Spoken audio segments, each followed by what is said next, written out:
Hi, David. Hey, Jen. Hey, a question on unity.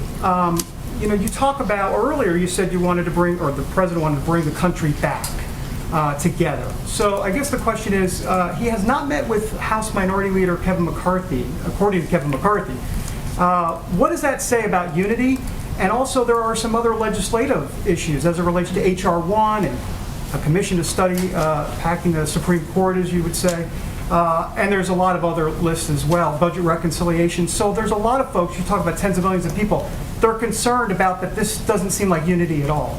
Do you think tens of millions of people are concerned about him not meeting with Kevin McCarthy? No, I think tens of millions of people are concerned about H.R. 1 and budget reconciliation and going with that 50 vote threshold. I think that I'm was not a sure concern. the polling bears that out, but I will say that the president's view is that bringing the country together is bringing the American people together. So when I say he is focused on bringing people together, bringing Democrats and Republicans together, he's not talking about solving bipartisanship in this zip code here. He is talking about proposing policies that address the crises that we're facing, whether it's getting the pandemic under control, putting people back to work. A lot of those policies he's proposed, whether it's the American Rescue Plan or the American Jobs Plan, are supported by the vast majority of the American public. Democrat, Republican, Independent. They certainly want to see him working with Republicans and Democrats and he's absolutely doing everything he can to do that. He's had a number of Republicans down here to the Oval Office.